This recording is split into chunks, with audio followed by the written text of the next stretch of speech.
지역 밀착형 시사라디오 이바구 스튜디오.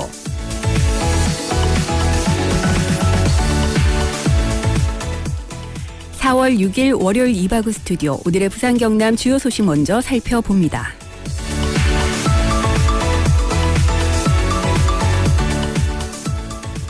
코로나19 증상을 보였지만 해열제 수십 알을 먹고 공항 검역망을 통과한 부산 유학생에 대해서 부산시는 시가 진행한 역학조사에 잘 협조했다는 이유를 들어 따로 처벌하진 않기로 했습니다. 다만 정부는 해열제 입국을 엄중하게 처벌하겠다는 입장을 밝힌 만큼 해당 확진자는 처벌을 피하기 어려울 것으로 전망됩니다.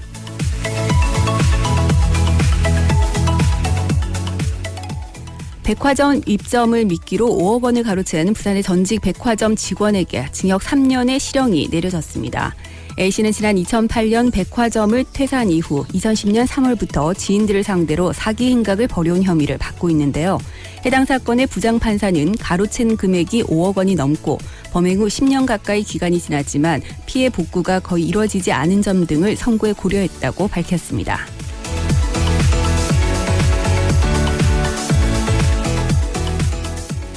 경남 지역 코로나19 관리 전담병원인 마산의료원 간호사가 코로나19 확진 판정을 받은 가운데 해당 간호사 아들도 확진 판정을 받았습니다. 경남도는 도내 109번째 확진자인 간호사의 밀접 접촉자 중 가족을 대상으로 한 코로나 바이러스 검사 결과에서 9살인 간호사의 아들도 양성 판정이 나왔다고 밝혔는데요. 남편 등 나머지 가족 2명은 음성으로 판정됐습니다. 이로써 경남도 내 전체 확진자는 107명으로 늘었습니다.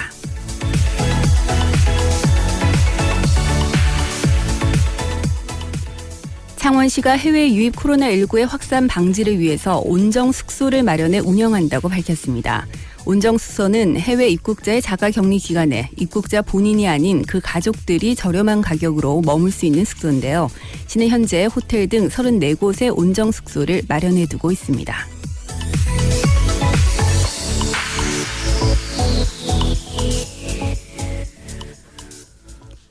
네, 월요일 퇴근길입니다. 이바구 스튜디오 문을 열었습니다. 여러분들 또 새롭게 한 주 시작 잘하고 계신지 모르겠습니다. 오늘도 이바구 스튜디오는 7시까지 여러분과 함께 할 텐데요. 샵 1057번 문자 활짝 열려 있습니다. 여러분들 지나시는 길 교통 상황도 좀 알려주시고요. 저희가 다뤄보는 여러 가지 주제에 대해서 여러분들 의견도 함께 올려주시기 바랍니다. 자, 그리고 여러분들 참여하실 수 있는 시사 퀴즈 문제 나갑니다.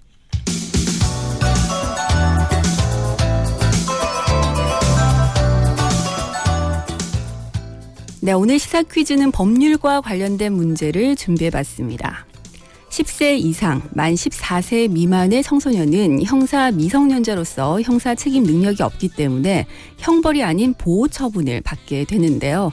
이들을 가리켜서 이것소년이라는 말을 씁니다.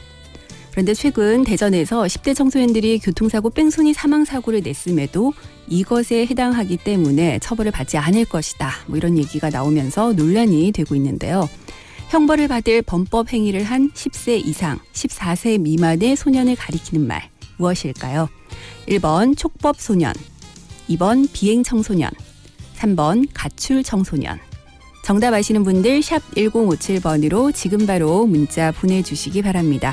짧은 문자는 50원, 긴 문자는 100원의 정보 이용료가 있고요. 오늘도 정답 올려주신 분들 중에서 추첨을 통해서 선물 보내드립니다. 20년 직화 로스팅의 전통 휴고커피에서 원두와 더치커피, 오븐에 구워 더욱 맛있는 옥구닭에서 치킨 상품권, 통영 가면 여기 꼭 가야지 통영 어드벤처타워에서 이용권, 모멘착 입엔 찹찹 현풍 닭칼국수에서 식사권, 신나는 날 신나는 치킨 신드롬에서 치킨 상품권을 보내드립니다. 네, 10세 이상, 만 14세 미만의 청소년은 형사 미성년자로서 형사 책임 능력이 없기 때문에 형벌이 아닌 보호 처분을 받게 되는데요. 그래서 이들을 가리켜서 이것소년이다 이렇게 표현을 합니다. 그런데 최근에 대전에서 10대 청소년들이 교통사고 뺑소니 사망사고를 냈음에도 불구하고 이것에 해당하기 때문에 처벌을 받지 않을 것이다. 이런 얘기가 나와서 지금 논란이 되고 있는데요. 형벌을 받을 범법 행위를 한 10세 이상, 14세 미만의 청소년을 가리키는 이 말 무엇일까요? 1번 촉법소년, 2번 비행청소년, 3번 가출청소년. 정답 아시는 분들 샵 1057번으로 지금 바로 문자 보내주시기 바랍니다. 네, 아마 요즘 언론을 통해서 많이 거론이 되고 있어서 다들 들어보셨을 텐데요. 저희가 오늘 2부 법대로 삽시다 시간에 이와 관련된 얘기를 좀 나눠볼까 합니다. 여러분들은 이런 사건이 이것에 해당하기 때문에 처벌을 받지 않는다는 거. 이 부분에 대해서 지금 많은 사람들이 처벌을 해야 하는 것이 아니냐 이런 주장들이 나오고 있는데요. 여러분은 어떤 생각 갖고 계신지 샵 1057번으로 시사퀴즈 정답과 함께 여러분의 의견도 남겨주시기 바랍니다. 자, 그럼 여러분들의 참여 기다리면서 잠시 전하는 말씀 듣겠습니다. 내 가족이, 내 친구가 소중하다면 봄철 내 차도 소중히 지켜야겠죠? 브레이크 사용이 잦았던 겨울을 보낸 만큼 브레이크 점검은 필수. 겨울철엔 히터와 열선 시트를 많이 사용한 만큼 배터리 점검도 해주세요. 미끄러짐을 방지하기 위한 겨울용 타이어를 사용한 분들은 계절에 맞는 타이어로 꼭 교체하셔야 합니다. 주기적인 공기압 체크도 잊지 마세요. 완벽한 드라이브를 위한 봄철 차량 관리법 꼭 지켜주세요. 이 캠페인은 안전한 교통문화 정착에 앞장서는 넥센 타이어와 함께합니다. 네, 이바구 스튜디오 1부 함께하고 계십니다. 지금 시각 6시 11분 34초 지나고 있는데요. 이 시각 퇴근길 교통상황 어떤지 교통정보센터로 가보겠습니다. 김은미 리포터. 네, 교통정보센터입니다. 네, 월요일 퇴근길 어떤가요? 네, 이 시각 수용로 1호는 대연고개에서 용소 3거리 방향으로 정체되고 있습니다. 해운대로 따라 유창맨션 앞 교차로에서 해운대 경찰서 향하게 지체되고 있고요. 광안대교는 해운대에서 남촌동 방향으로 서행으로 지납니다. 네. 광남로는 수영구청에서 광안리 수욕장 4거리 향하기에 정체 이어집니다. 동서고가도로 도심 방향 감전나디목에서 주례나디목 향하기에 정체되고 있고요. 외곽으로도 황령나디목에서 범내골 나디목 쪽으로 밀려서고 있습니다. 거제대로는 송공 3거리에서 하마정 교차로 향하기에 신호 2번 이상 받겠습니다. 연수로 신리 3거리에서 망미고개 쪽으로 지체되고 있고요. 대역로 1호는 부산터널에서 동대신 교차로 향하기에 지체되고 있습니다. 이어서 고속도로 상황입니다. 조금 전 남해고속도로는 가락나디목에서 옛 서부산 요금소 방향으로 가락나디목 하이패스 차로에서 승용차와 화물차 간에 추돌 사고가 났습니다. 정체 가중되는 만큼 참고해서 지나셔야겠고요. 현재 남해고속도로는 부산 방향으로 대저분기점에서 덕천나디목 향하기에 정체되고 있습니다. 중앙고속도로는 삼락나디목에서 백양터널 진입으로 서행으로 지납니다. 안전운전하세요. 지금까지 교통정보센터에서 김윤미였습니다. 네, 김윤미 리포터 고맙습니다. 오늘 또 월요일이다 보니까 곳곳으로 정체가 많이 되는 것 같습니다. 여러분들 마음의 여유 갖고 조심 운전하시기 바랍니다. 교통정보 전해드렸습니다.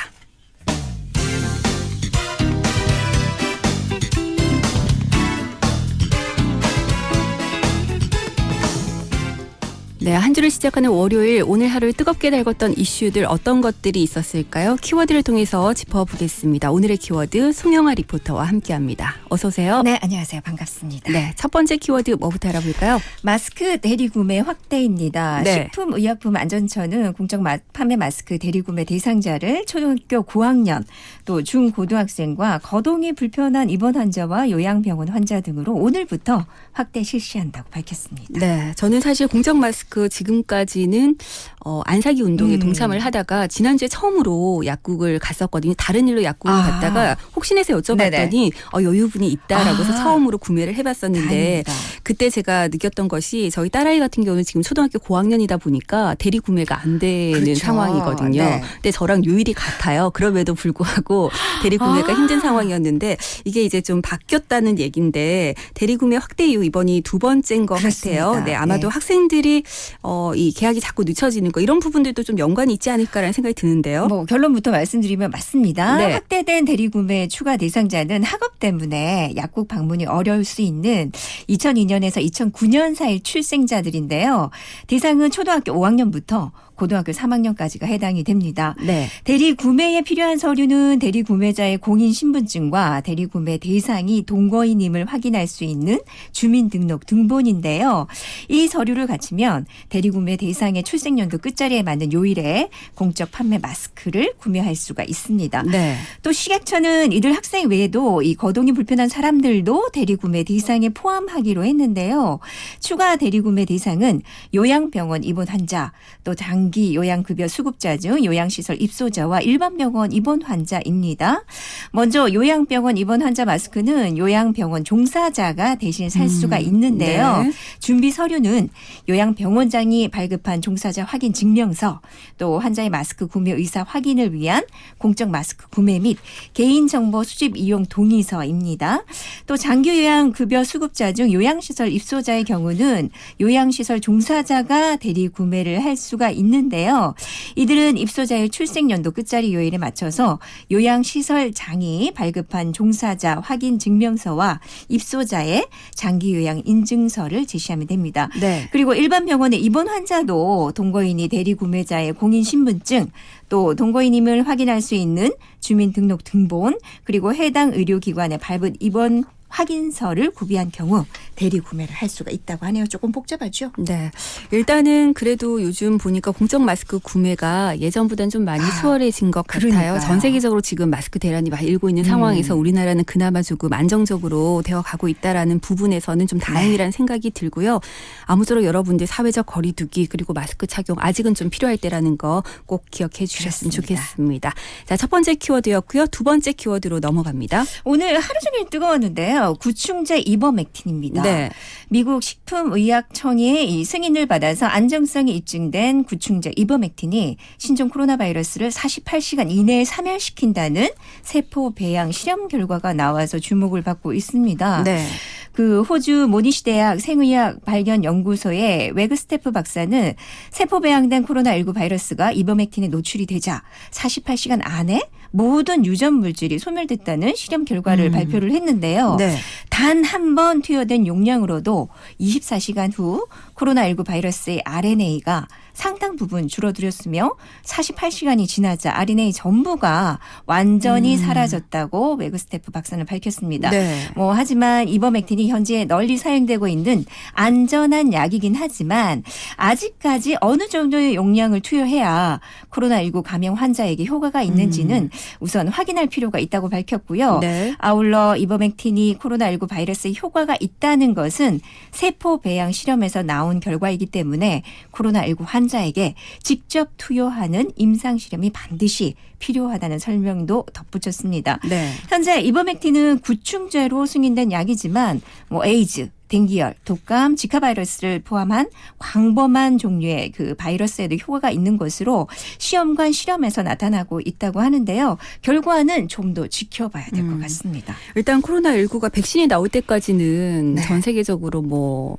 어쩔 수 없이 지금 그렇죠. 네, 계속해서 긴장 네. 속에 보내야 하기 때문에 이버맥틴이 비교적 안전한 약이라고 하니까 진짜 좀 효과가 있었으면 좋겠다라는 생각이 좀 간절해지는데요. 하지만 이게 네. 또 어느 정도의 용량을 투여해야 하는지 그러니까요. 그리고 얼마나 어느 정도의 간격으로 먹어야 되는지 이런 부분들에 대해서는 충분히 좀 검토가 이루어져야 될 것 같고요.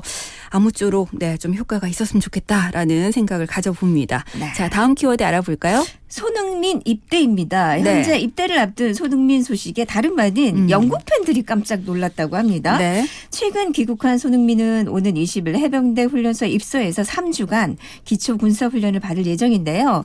현재 런던에서 온 손흥민은 2주간 자가격리에 들어간 상황입니다. 일단 영국 팬들 입장에서는 놀랄 수밖에 없을 것 그렇죠. 같아요. 네. 사실 외국에서는 우리나라 같은 이 국가 상황을 잘 이해하지 못하는 경우가 많다 보니까 그렇죠. 병역의 의무라는 것 자체를 이해하기가 좀 어렵지 않을까. 그리고 지금 또 현재 보면 코로나19로 유럽 축구도 중단됐거나 연기되고 네, 이런 맞습니다. 상황이잖아요. 예. 그러다 보니까 손흥민 선수의 행보에 대해서 팬들이 굉장히 많은 관심을 갖고 있는 것 같아요. 그렇죠. 사실 손흥민 선수의 경우 얼마 전에 있었던 팔 골절 사고 때문에 네. 한동안 경기를 뛰지 그랬었죠. 못했던 적이 있었죠. 이때도 팬들의 관심은 상당히 컸었는데요. 완치 판정을 받은 지 얼마 안 돼서 또다시 손흥민 선수 입대 소식이 알려지자 영국 팬들은 정말 충격 그 자체였다고 합니다. 네. 손흥민이 2년 동안 프리미어리그를 떠나서 군인으로 생활하는 줄 착각했기 때문인데요. 여기에 대해서 대부분의 영국 팬들은 손흥민을 볼 수 없는 것 아니냐며 실제로 상당한 불안감을 보이기도 했다고 그랬을 수도 하는데요. 있겠네요. 그러니까 이해가 네. 안 가잖아요. 네. 그렇죠? 그러자 스탠다드 미디어는 손흥민의 입대에 대해서 아주 친절한 설명을 덧붙였다고 합니다. 한국의 모든 남자는 병역의 의무가 있다. 남한은 60만의 병력이 있고 북한은 한해 130만 병력과 대치하고 있기 때문이다. 하지만 2018년 아시안게임 금메달을 딴 손흥민은 3주간의 기초 군사훈련 및 500시간 이상의 사회봉사 의무만 성실하게 이행하면 된다고 상세히 설명을 했고요. 네. 영국 팬들은 그제서야 놀란 가슴을 쓸어내렸다고 합니다. 네, 그만큼 손흥민 선수에 대해서 전 네. 세계 팬들이 주목하고 있다 이런 생각이 들고요. 그럼요. 사회봉사 의무 성실하게 이행하고 또 남아있는 경기에서 또 네. 멋진 모습 보여주길 기대해 보겠습니다.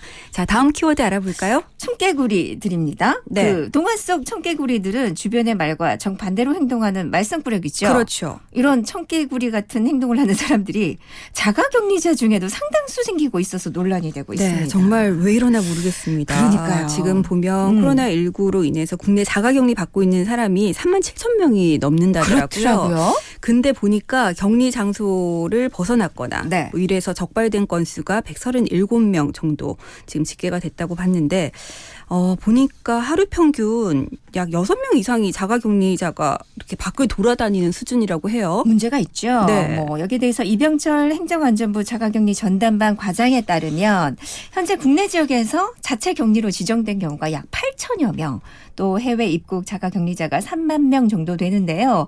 현재까지 자가격리를 벗어나서 적발된 무단 이탈자 수가 137명으로 말씀하셨듯이 하루 평균 6.4명 정도라고 합니다. 네. 특히 현재 해외 입국자의 자가격리 이탈 수법이 점점 다양해지는 상황이라서 문제가 되고 있는데요.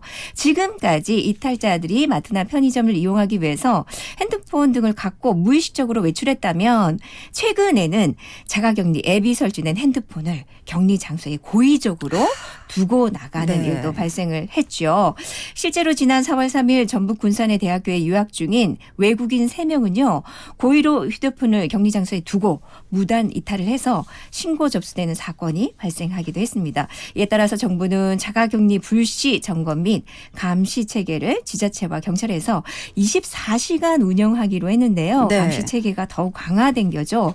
이분들은 또 무슨 죄가 있는지. 그러니까요. 사실 자가격리자가 네. 제대로만 잘 따라준다면 아, 이분들의 그럼요. 수고를 조금은 덜 수 있을 텐데요. 그러니까요. 뭐 아울러 처벌 수위도 상당히 높아졌는데요. 이제부터는 자가격리 무단 이탈 시 감염법 그 병 예방법에 따라서 기존 벌금 300만 원이 아닌 1년 이하의 징역 또는 1,000만 원 이하의 벌금에 처하고 무단 이탈로 인한 방역 비용 등의 손해배상도 병행 청구될 수 있다고 합니다. 네. 또 내국인의 경우 긴급재난지원금과 자가격리 완료 시 사후 지급하는 생활지원비 지급 대상에서도 원천 배제가 되는데요. 외국인은 자가격리 이탈이 확인될 경우 국외 강제 추방 또 입국 금지 등의 조치를 받을 수 있다고 합니다. 뭐 물론 본인의 입장에서는 너무 과한 게 아닌가라는 생각도 할 수도 있겠지만 네. 우리나라 현 상황에서 봤을 때는 정당한 사유가 없는 무단 이탈 당연한 처분이라고 이건 생각할 수가 절대 있겠죠. 과하다는 생각이 들지 않는 그럼요. 것이요. 지금 자가격리 수칙을 제대로 지키지 않음으로 인해서 또다시 지역 감염 확산 우려가 맞습니다. 계속해서 높아지고 있고 또 오늘 제가 방송 시작하면서도 전해드렸던 소식이지만 지금 입국하면서도 네. 유증상이 있음에도 불구하고 네, 그러니까요. 그런 경우들도 계속 생겨나다 보니까 지금 지역 내 감염 수그러들지 않고 있는 것 같습니다. 그래서 이 부분에 대해서는 저는 좀 가하게라도 네, 확실하게 좀 처벌해야 된다라고 생각을 합니다. 네. 자, 다음 키워드 하나만 더 알아볼까요? 진짜 영웅입니다. 네. 미국 월스트리트 저널이 전 세계 각국의 신종 코로나 바이러스 감염증 사태에서의 진짜 영웅을 소개했는데요. 네. 각국 보건당국 책임자들이 소개된 가운데 그중에서도 한국의 정은경 질병관리본부 중앙방역대책본부 본부장을 집중 조명을 했습니다. 네, 사실 정은경 본부장이 네. 그 언론에 노출되는 빈도수가 점점 많아짐에 따라서 갈수록 얼굴이 수척해지고 흰머리는 그렇죠. 늘어나고 이런 모습 보면서 많은 네네. 분들이 안타까워하셨는데요. 그러다 보니까 국민들 입장에서는 또 정 본부장의 건강을 걱정하시는 분들도 많아요. 맞습니다. 이 정은경 본부장이 그런 노력하는 모습이 우리 눈에만 보인 건 아니었나 봅니다. 네. 미국 월스트리트 저널의 리더십 관련 글을 연재하는 샘 워커는 사회자 칼럼에서 조용하지만 능력이 있는 2인자들이 있어 감사하다는 제목의 글을 올렸는데요. 칼럼에서는 코로나19가 전 세계에서 확산하면서 재미있는 일이 벌어지고 있다면서 유권자들이 선출한 카리스마 있는 정치 지도자보다는 전문성으로 무장한 핵심 당국자들이 국민의 신뢰를 받고 있다는 분석을 내놨습니다. 네. 그 주요 사례로 정은경 본부장을 비롯해서 미국의 앤서니 파우치 국립 알레르기 전염병 연구소장 그리고 제니 해리스 영국 보건부 차관 등을 꼽았는데요. 이들의 공통점 바로 코로나19 사태 이전에는 대중에는 거의 알려지지 않은 인물들이라는 점입니다. 네. 특히 여기에 대해서 워커는 정 본부장의 사례를 소개하는데 상당한 지면을 할애를 했는데요. 네. 3주 전만 해도 정 본부장의 이름을 몰랐던 사람들은 SNS에 정 본부장의 건강을 걱정하는 글을 올리고 있다고 소개하면서 정 본부장의 일관되고 솔직한 언급, 정보에 근거한 분석, 침착한 대처 능력은 대중에게 강력하다라고 호평을 했습니다. 네. 그리고 바이러스는 한국을 이길 수 없다. 유명한 말이죠. 그렇죠. 이런 네. 말을 했을 때 공황이 절정에 달했던 한국인들은 그녀를 본능적으로 믿었다고 분석을 했는데요. 네. 아울러 워커는 정 본부장은 자신에 대해 말하는 것을 꺼리고 SNS를 피하며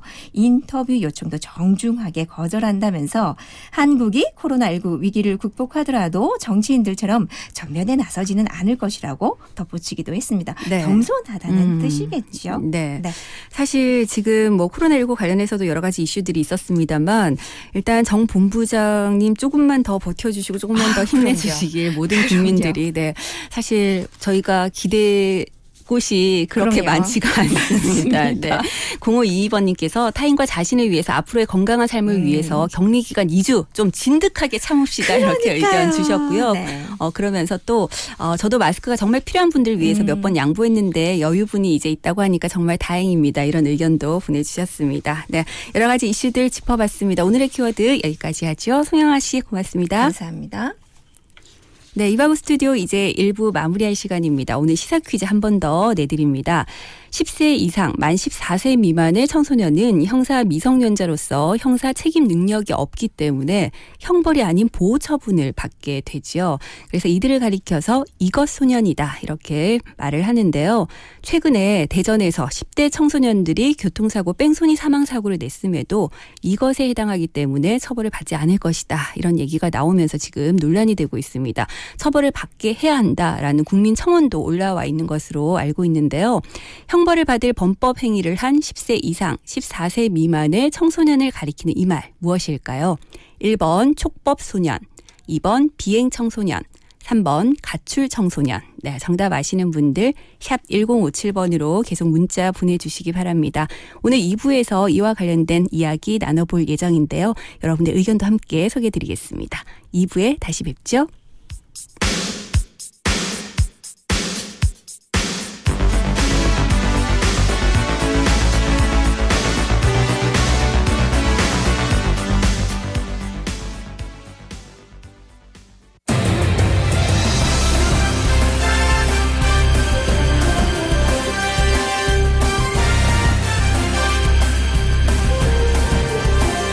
오늘을 보는 눈으로 내일을 살아가는 힘이 되어드리겠습니다. 여러분은 지금 김민정 앵커가 진행하는 이바구 스튜디오와 함께하고 계십니다.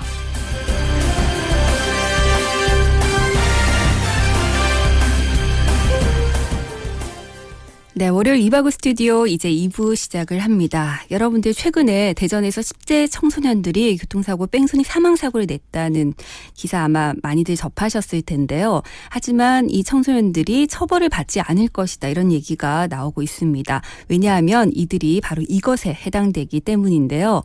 10세 이상 만 14세 미만의 청소년은 형사 미성년자로서 형사 책임 능력이 없기 때문에 형벌이 아닌 보호 처분을 받게 됩니다.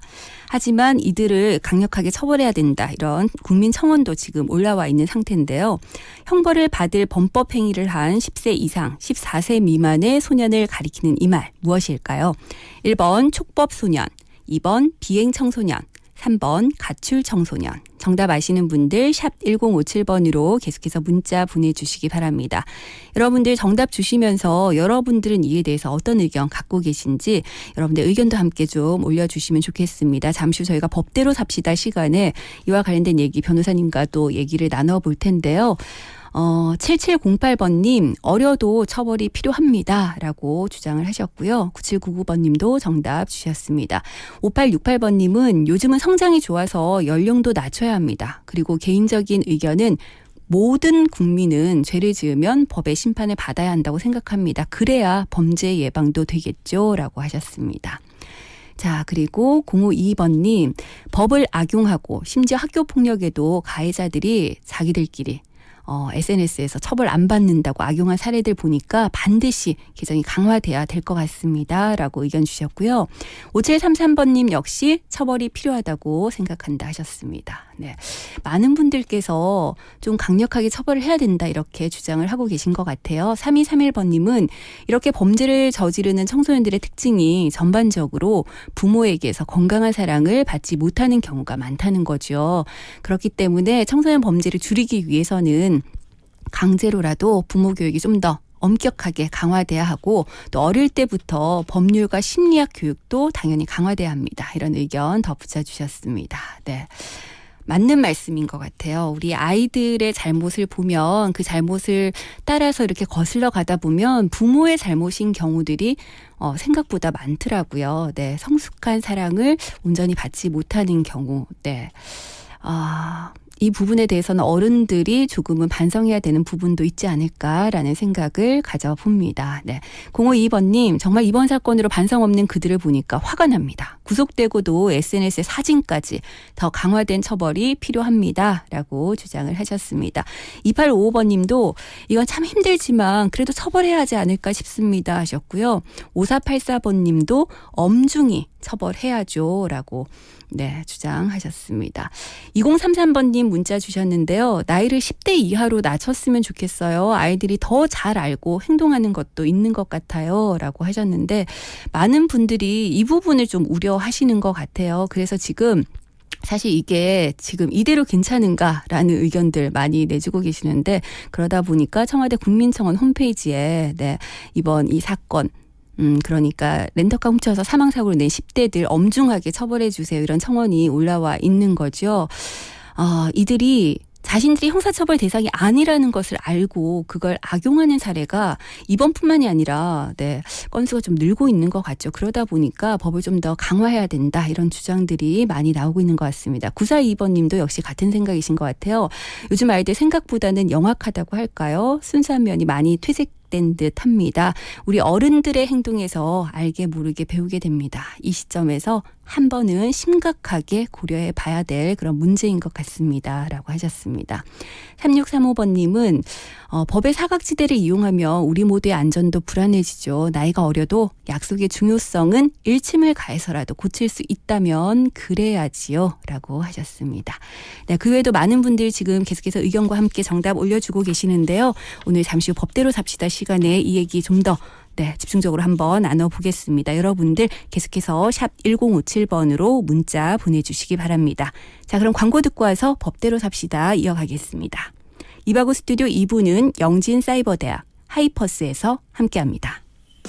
당당한 전문 직업인이 되기 위한 2년 영진사이버대학 사람 중심의 따뜻한 인재로 거듭나는 2년 영진사이버대학 학위 자격증 탄탄한 미래까지 완성되는 2년 영진사이버대학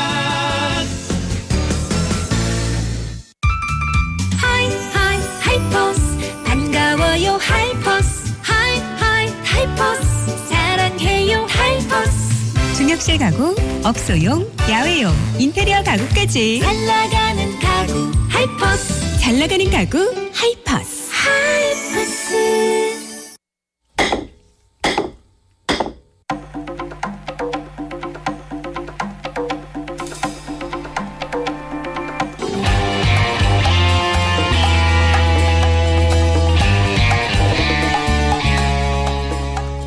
네, 매주 월요일 만나는 법대로 삽시다 시간입니다. 우리가 알아두면 좋을 생활 법률도 알아보고 또 요즘 핫한 이슈들 법률적으로 풀어보고 있는데요. 오늘은 김소연 변호사와 함께합니다. 어서 오세요. 네, 안녕하세요. 반갑습니다. 네, 지난주 굉장히 핫한 이슈가 있었습니다. 저희가 오늘 시사 퀴즈로도 이 문제를 내드렸는데 네.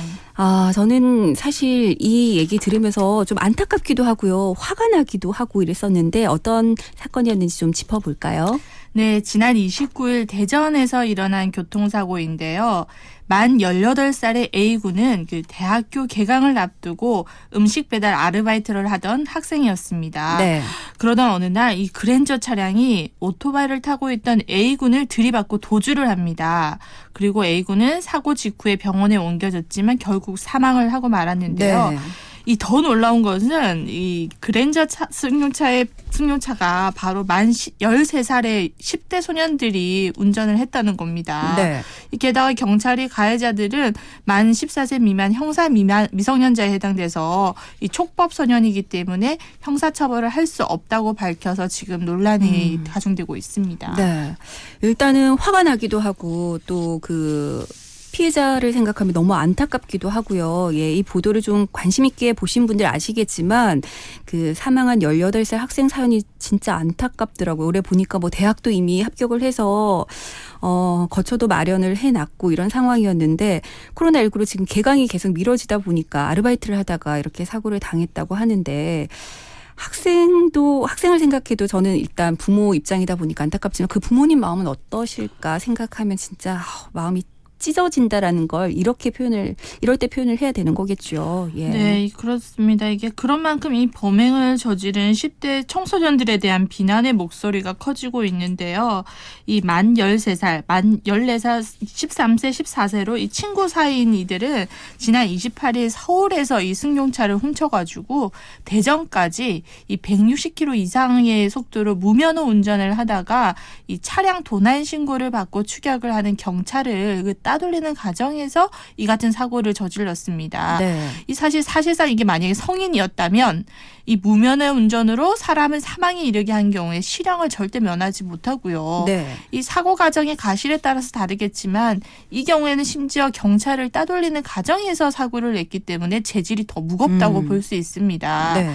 그런데 이 10대들의 경우에 이미 또 수차례에 걸쳐서 동종 범죄를 저질렀다고 하는데 그래요? 네. 이게 촉법소년이라는 이유로 이런 처벌을 받지 않았다고 합니다. 이게 실제 사실 법원에서는 사고는 안 냈다 하더라도 네. 무면허 운전만 수차례 한 20대한테 이게 실형을 선고하기도 했기 때문에 네. 이 사건 같은 경우에 이게 촉법소년이라고 처벌을 안 한다. 이게 좀 사실 좀 국민들이 생각하기에는 받아들이기 힘든 그런 사건입니다. 네, 어리다는 이유만으로 처벌을 비껴가는 이런 상황을 여러분들은 어떻게 보고 계실까요? 여러분들께서도 샵 1057번으로 계속해서 문자 보내주시기 바랍니다. 여러분들의 의견도 함께 좀 들어봤으면 좋겠는데요. 6431번님께서 아무리 아이들이라고 하지만 그 정도 인지는 있는데 사고 낸 후에 나몰라라 하는 아이들 진짜 처벌이 강화돼야 할 것 같습니다. 라고 의견 주셨습니다. 4724번님은 물론 청소년은 보호를 받아야 되지만 죄가 있으면 벌은 받아야 된다고 생각합니다. 벌을 받되 죄를 느끼고 뉘우칠 수 있는 방향으로 이끄는 것도 중요하다고 생각합니다. 이런 의견 주셨습니다. 예, 여러분들 계속해서 샵 1057번으로 의견 보내주시기 바랍니다. 자, 변호사님 그렇다면 우리가 촉법소년 이 얘기를 굉장히 많이 들었단 말이에요. 네네. 근데 다시 한번 좀 정확하게 개념을 짚어볼까요? 이 촉법소년이라는 거는 우선 소년법에 근거를 두고 있고요. 네. 이 소년법에는 우범소녀라고 아마 들어보셨을 거예요. 이 소년법에서는 우범소년에 대해서 이게 집단적으로 몰려다니면서 주위 사람들한테 불안감을 조성하는 성벽이 있는 것, 네네. 아니면 정당한 이유 없이 가출을 할 때, 또 술을 마시고 소란을 피우거나 유해 환경에 접하는 성벽이 있는 것에 해당하고 이 성격이나 환경에 비추어 앞으로 형법 법령에 저촉되는 행위를 할 우려가 있는 이 10세 이상의 소년은 우범소년이라고 해요. 네. 그러니까 그런 범죄를 범할 우려가 있다라고 해서 우범소년인 거고 왜 흔히 우리가 그냥 불량 청소년 뭐 이렇게 그렇죠, 얘기하는 그렇죠. 그런 느낌들인 예, 거죠. 이와 예. 별개로 이거 형벌 법령에 저촉되는 행위를 한 실제로 저촉되는 행위를 한 10세 이상 14세 미만인 소년을 촉법소년으로 이렇게 규정을 하고 있는데요. 네. 이 촉법소년이라는 것을 규정을 해둔 이유는 형법에서는 14세가 되지 않는 자를 형사 미성년자라고 해서 그 행위를 벌하지 않는다라고 규정을 하고 있어요. 네. 그래서 만 14세이긴 하지만 이런 촉법소년들한테는 이거 결국은 형사 책임 능력이 없어서 형벌 처벌은 어렵지만 그래도 사회봉사명령이나 소년원 송치 등의 보호 처분을 통해서 이렇게 좀 교화를 한다거나 하는 게 필요해서 관련해서 이렇게 규정을 하고 있습니다. 네. 사실 저희가 이번 사건뿐만이 아니라 이렇게 연결되는 사건들이 꽤 있었던 것으로 기억을 하거든요. 네. 근데 그 가해자들이 자신들의 입장을 너무 잘하는 경우들이 많았었잖아요. 그러다 보니까 이 촉법소년 제도를 좀 폐지해달라 이런 주장들도 사실 좀 많이 나온 것 같습니다. 그러다 보니까 지금 국민청원 올린 지 뭐 하루 만에 70만 명의 동의를 얻었다 이런 기사도 봤었는데 과거에도 계속 이런 얘기들은 있었던 것 같아요. 네, 근데 지난 4년 동안에 사실 네. 소년부에 송치된 촉법소년은 2만 8천여 명이었는데요. 네. 이 가운데 살인이나 강도로 4대 강력범죄 비율만 무려 80%에 달합니다.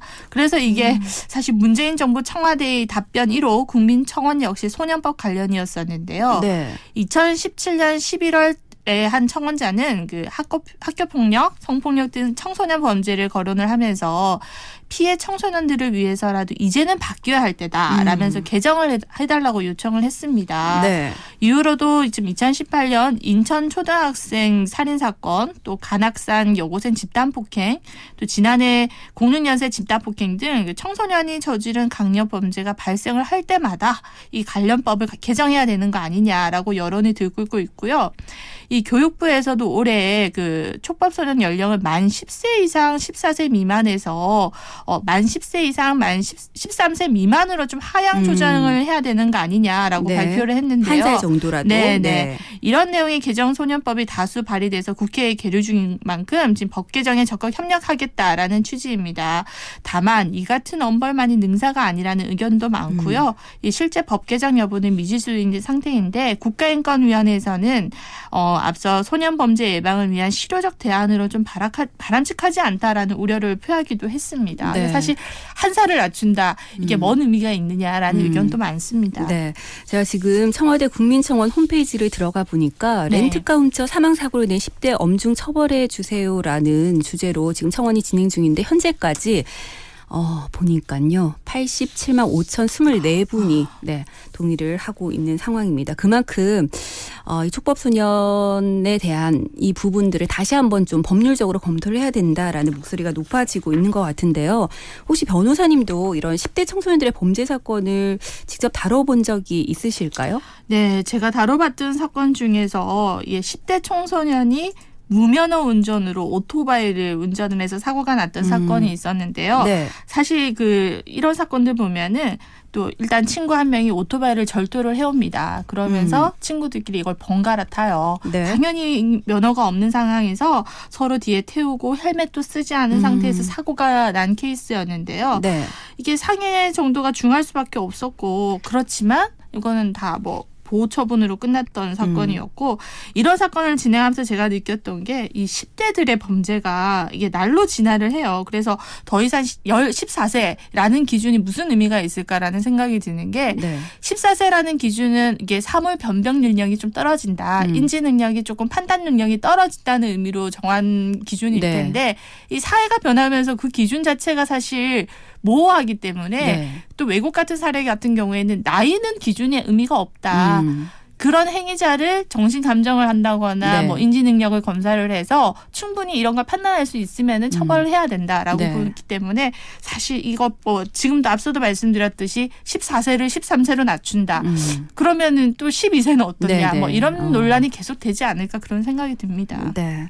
어쨌든 지금 상황으로서는 이 앞서 그 교통사고 가해자들 같은 경우는 형사처벌은 어려운 상황인 거잖아요. 그렇죠. 그렇다면 앞으로 이 사건이 어떻게 처리될 것이라고 보시는지 그냥 이 상태로 넘어갈 수는 없는 거 아닌가요? 그렇죠. 다들 궁금하실 텐데요. 네. 민사 청구는 당연히 가능은 합니다. 그래서 부모 같은 경우에는 미성년자에 대한 관리 감독 의무가 있습니다.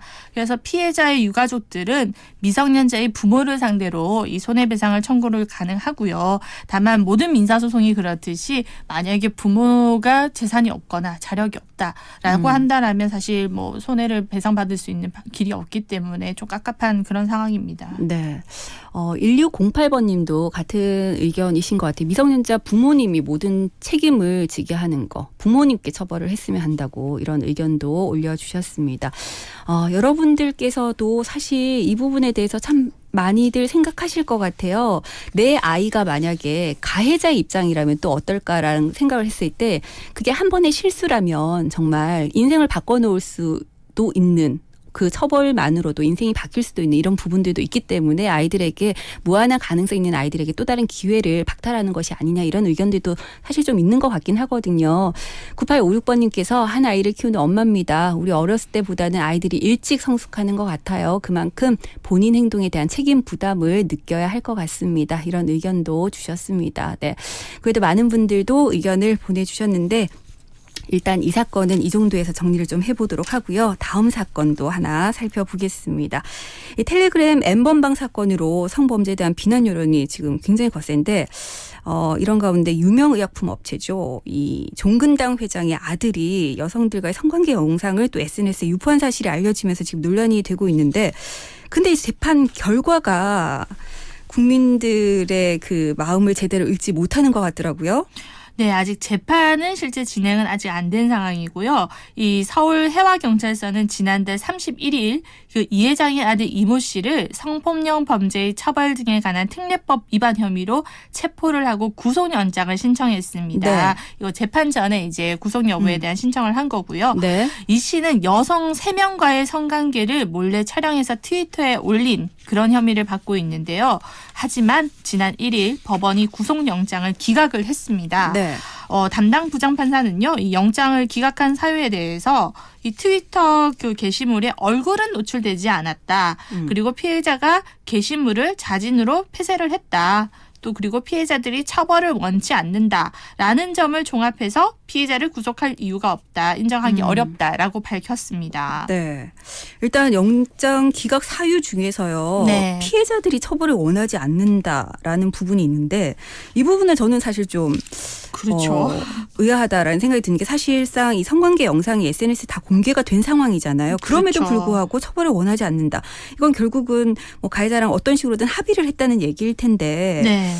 변호사님 이런 상황을 어떻게 보시나요? 사실 이 성범죄 같은 경우에는 피해자와의 합의가 굉장히 관건입니다. 아, 네. 그래서 변호사로서도 일단 이 사실관계 여부를 확인한 다음에 이게 유죄가 인정된 여지가 크다라고 한다면은 합의를 보기 위해서 발빠르게 움직일 거고요. 네. 사실 요새는 변호사한테 성범죄 사건에서 합의를 잘 보는 게 능력이다라고 할 정도로 굉장히 이제 뭐 성범죄 사건에서는 중요한 부분인데 이 사건 같은 경우에는 근데 사실 성관계 영상이 모두 공개된 상황이란 말이에요. 네. 그리고 피해자가 이게 재판을 받기도 전에 영장 청구 당시부터 합의가 됐다라는 거는 사실 좀 드문 케이스긴 합니다. 네. 그러다 보니까 아무래도 가해자의 재력이라든지 뭐 일종의 기득권층이라는 권력도 합의 여부에 좀 작용을 하지 않았을까 이런 생각이 드는데 만약에 그냥 일단 일련의 보통의 사건에서 이런 요소들이 합의 사항에 대해서 어느 정도나 영향을 미치게 될까요? 예, 결국엔 합의라는 것은 가해자의 진심 어린 사과, 반성 이런 것도 있겠지만 그와 함께 또 금전적인 위자료 지급이라는 게 뭐 이루어지는 게 통상입니다. 네. 그런 부분에 있어서 합의가 잘 안 이루어지는 경우가 가해자의 경우 피해자가 만족할 만한 위자료를 이렇게 한 번에 마련하기가 쉽지도 않고 그런 합의가 이루어지기까지 시간이 걸리기 때문인데요.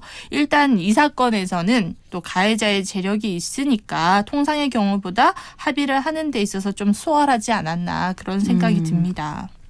일단 성폭력 범죄에 있어서 피해자의 합의라는 거는 결국은 감형이나 구속영장 기각에도 어느 정도 반영이 될 거라는 생각이 들거든요. 네. 사실 저는 피해자가 처벌을 원하지 않는다고 했을 때 이것이 진짜 가해자를 용서하는 마음에서 그런 건 아닐 거다 이런 생각이 네. 드는데 결국 마지 못해서 합의하는 경우가 적지 않을 것 같은데 실제로 법은 어떤지도 궁금합니다. 네, 예전에는 친고죄라고 해가지고 네네. 강간죄의 경우에도 피해자가 뭐 합의를 하고 하면은 처벌할 수가 없었던 적이 있었습니다. 네네. 이 현재는 친고죄가 폐지가 되었지만 그만큼 양형에 있어서 피해자의 합의는 굉장히 중요하다라는 거고요. 다만 제가 사건을 하다 보면 제일 안타까운 게 이 피해자가 어린 미성년자인 경우가 있어요. 네. 그런 경우에는 피해자의 부모님이 대리인으로 이제 가해자와 합의를 진행하게 되는데 이게 과연 정작 그게 진정한 피해자의 의사로 볼 수 있을까?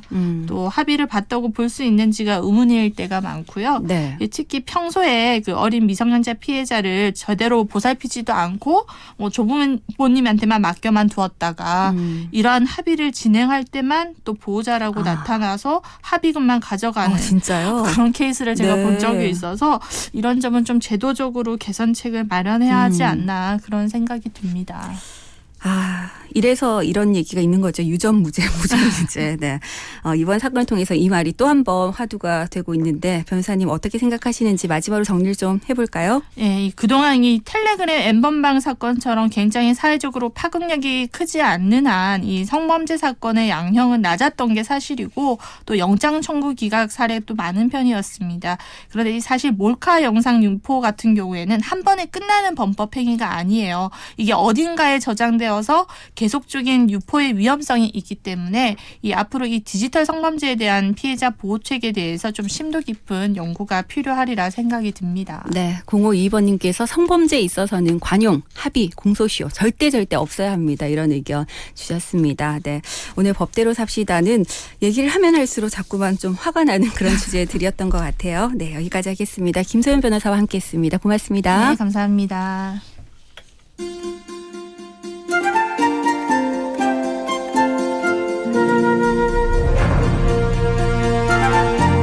오늘 하루도 수고하셨습니다.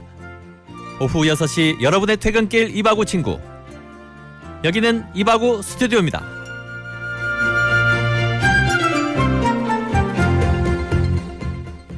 네, 월요일 이바구 스튜디오 함께 하셨습니다. 이제 오늘 순서 마무리하면서 시사 퀴즈 정답 발표해야죠. 바로 1번 촉법소년이었습니다. 네, 많은 분들께서 정답 올려주시면서 촉법소년들에 대한 처벌을 좀 더 강화해야 된다 이런 의견들 주셨는데요. 3231번님께서 앞서도 그 부모들의 역할이 중요하다라는 의견을 주셨었는데 여기 하나 더 덧붙이고 싶은 말씀이 있으시대요. 부모의 내면이 건강해야 아이의 내면도 덩달아 건강할 수 있다는 겁니다. 이렇게 내가 먼저 마음이 건강해야 타인을 잘 도울 수 있는 거겠죠. 마음이 건강한 이들이 심지어는 사회적 약자들하고도 잘 지내려고 노력하는 걸 많이 봅니다. 라고 의견 주셨습니다. 네, 맞는 말씀이죠. 내가 일단 건강해야지 내 마음이 온전해야지만 누군가를 돌아볼 수 있는 마음의 여유도 생기는 게 아닐까라는 생각이 듭니다. 많은 분들 정답 주셨는데요. 6431 그리고 4724번님께 선물 드리도록 하겠습니다.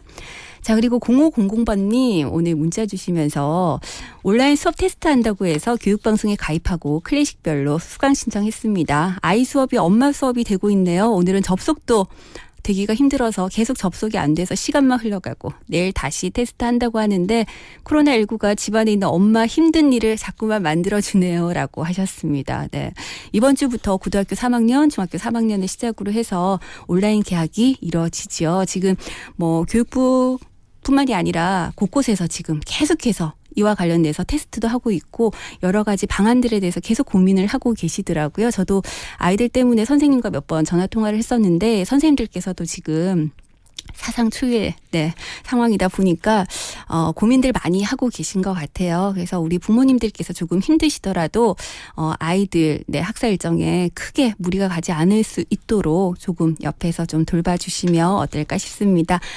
우리 부모님들 조금만 더 힘내시기 바랍니다. 자, 이바구 스튜디오 월요일 순서 여기까지 하고요. 저는 내일 저녁 6시 5분에 다시 오도록 하겠습니다. 지금까지 연출의 강영훈, 구성의 장유진, 진행의 김민정이었습니다. 함께해 주신 여러분 고맙습니다.